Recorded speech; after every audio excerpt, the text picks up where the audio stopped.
dire, je suis partisan du boycott universitaire, culturel et sportif comme un instrument politique. Je ne crois pas à l'existence de neutralité. 100% pour ce que fait Netanyahou. Je vais le dire. C'est peu importe. La question n'est pas là pour moi.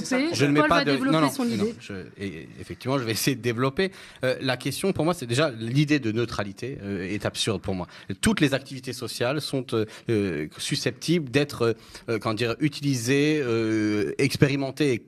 Est vécu comme des actions politiques et tous les champs, des domaines de la vie ont été utilisés comme des moyens d'expression politique. Et donc là, la question pour moi, c'est le boycott, il sert à quoi? Il sert justement à refuser la normalisation d'Israël, qui se présente comme un État normal, tout à fait normal, alors qu'il s'agit encore une fois d'un des États qui viole le plus de droits isolé sur la scène internationale, y compris vis-à-vis des États-Unis qui lâchent Israël. Non, ça va peut-être changer. Et pour de très bonnes raisons, ils sont isolés. À mon avis, ils ne le sont pas assez, puisqu'ils continuent d'avoir des relations commerciales privilégiées avec l'Union européenne, malgré le fait que l'accord d'association entre l'Union européenne et Israël est conditionné à la question du respect des droits principaux, des droits de l'homme, mais peut-être que ça vous choque moins.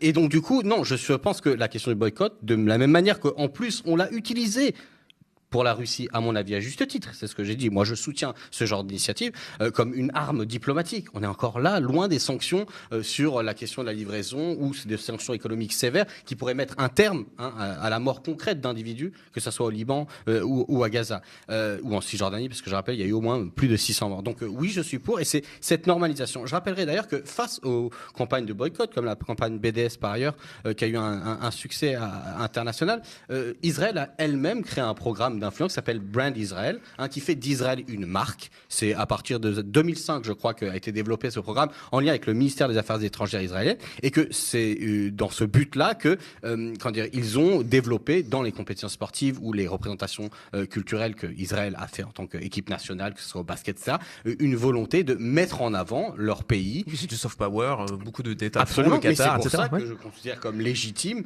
de en face demander un peu plus clairement que Olivier Faure, l'interdiction d'un match d'Israël en expliquant il n'est pas normal qu'on puisse associer à une compétition sportive un pays équipe nationale qui représente un pays qui commet un génocide. On est sur deux plans différents. En tout cas, Emmanuel Macron a indiqué qu'il assisterait à ce match, donc à mon avis, l'interdiction. Non, mais on est sur deux plans différents. Il y a le boycott de l'État israélien en raison de ce que fait Israël et la capacité de la France, pour des raisons de sécurité, à organiser un match de football chez elle. Et c'est ce fait-là qui a convaincu beaucoup d'acteurs de dire qu'il fallait délocaliser la rencontre. Comme la Belgique, incapable d'assurer la sécité de footballeurs à Bruxelles pour des raisons religieuses évidentes. Non, absolument pas. Les Belges ont dit, les stades, il y a eu plusieurs tentatives dans plusieurs stades. Ils ne tiennent même plus leur capitale. Voilà le constat. Voilà le constat.